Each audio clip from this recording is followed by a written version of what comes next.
Hello everyone, welcome to Payel's embroidery. তো আজকে আমি এই ভিডিওতে তোমাদেরকে দেখাতে চলেছি এই গোপাল ঠাকুরের ড্রেসটা কেমন হয়েছে অবশ্যই কমেন্ট করে জানিও। আর তোমরা যদি নতুন হয়ে থাকো তাহলে অবশ্যই সাবস্ক্রাইব করো। তো চলো ভিডিওটা স্টার্ট করা যাক। তো আমি এই ভিডিওটা দুটো পার্টে বানিয়েছি। প্রথম পার্টটা যদি না দেখে থাকো তাহলে অবশ্যই দেখে নিও। আমি এখানে দেখাচ্ছি নিচের পোর্শনটা। তো আমি এখানে 3 চেন বানিয়ে নিয়েছি আর তারপরে দুটো ডাবল ক্রোশে বানাচ্ছি। তো দুটো ডাবল ক্রোশে বানানোর পর 3 নাম্বারটা আমি এই নিচের দিক থেকে স্টার্ট করছি। তোমরা দেখো আমি কিভাবে করছি। এখান থেকে আমি একটা সিঙ্গেল ক্রোশে বানালাম। এবার আবার পরপর দুটো আমি ডাবল ক্রোশে করব নর্মালি। আর তারপরে থার্ড নাম্বারটা আমি আবার সেম আগের মতো করে করব। এইভাবে করে আমি পুরোটা রিপিট করব। দুটো ডাবল ক্রোশে আর থার্ড নাম্বারে গিয়ে আমি ওটা নিচ দিক থেকে ওঠাচ্ছি। দেখে নাও কেমন করে করছি। এই দেখো,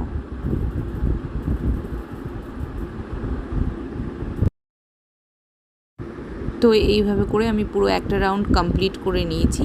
এইবার রাউন্ডটা কমপ্লিট হওয়ার পর আমি একদম সামনের দিকে এসে এখানে একটা জয়েন্ট দিয়ে নিলাম।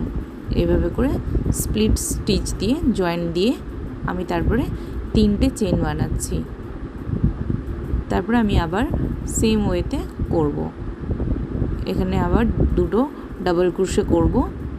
আর তারপরে যেহেতু এটা ঘাগরা চলি হবে তো তার জন্য এখানে ঘরগুলো বাড়াতে হবে।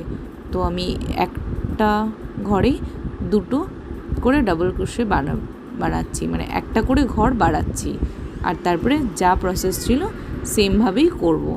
তো দেখো, তো আমি পরপর দুটো ডাবল ক্রোশে করে নিচ্ছি আর তারপর একটা ঘর ইনক্রিজ করছি। এই যে দেখো করে নিলাম আর তারপর সেম জায়গাতেই আমি একটা ঘর ইনক্রিজ করছি। আর তারপর যা প্রসেস ছিল সেভাবেই করে যাচ্ছি। তো এভাবে আমি আবার একটা রাউন্ড কমপ্লিট করে নিয়ে তোমাদেরকে দেখাচ্ছি। তো এভাবেই আমি প্রত্যেকটা রাউন্ড কমপ্লিট করব। আর এখানে আমি টোটাল 24 রাউন্ড কমপ্লিট করার পর এটা কিছুটা দেখতে এইরকম লাগছে। তোমরা দেখতেই পাচ্ছ কত সিম্পল আর কত ইজিলি হয়ে গেল।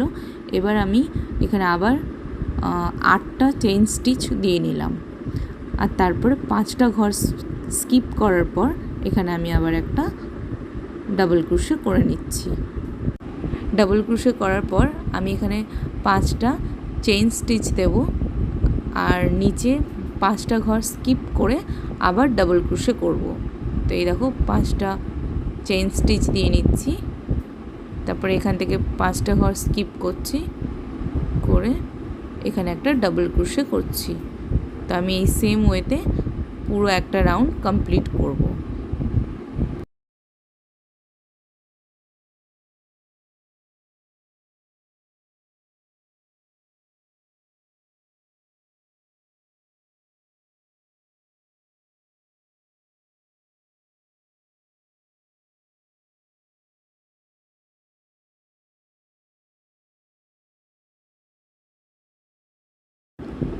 তো এটা করার পর এই দেখো কিছুটা করে দেখাচ্ছি, এরকম লাগছে।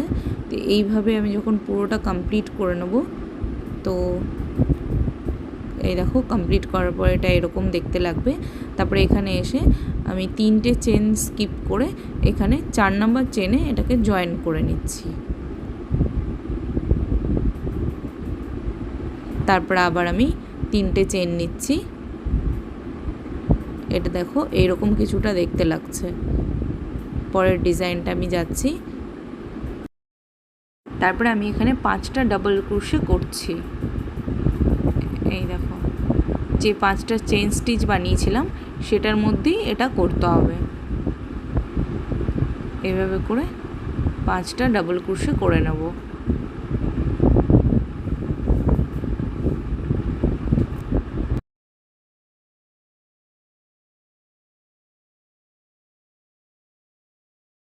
তো 5টা ডাবল ক্রোশে করার পর এই দেখো এরকম লাগছে।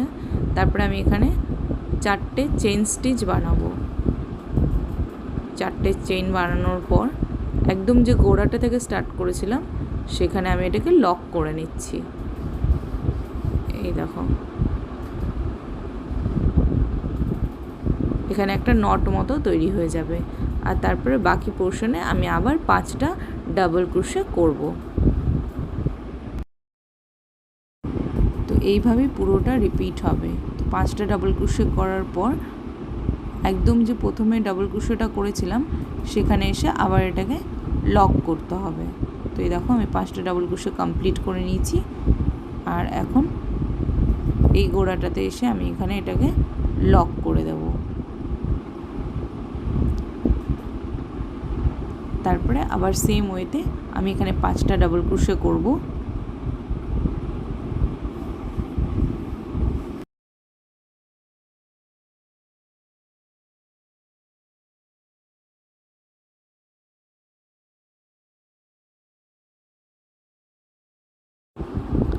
পাঁচটা ডাবল ক্রোশে কমপ্লিট। এবার 4টে চেইন স্টিচ দেব।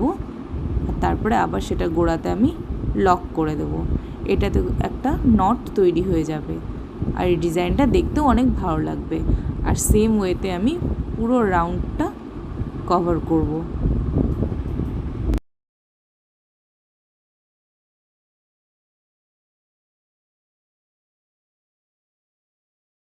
তো এই দেখো এটা বানানোর পর এরকম লাগছে। পুরো ডিজাইনটাই এইভাবে যাবে। তো সেমভাবে আমি পুরোটা করে কমপ্লিট করে তোমাদেরকে দেখাচ্ছি কেমন লাগবে।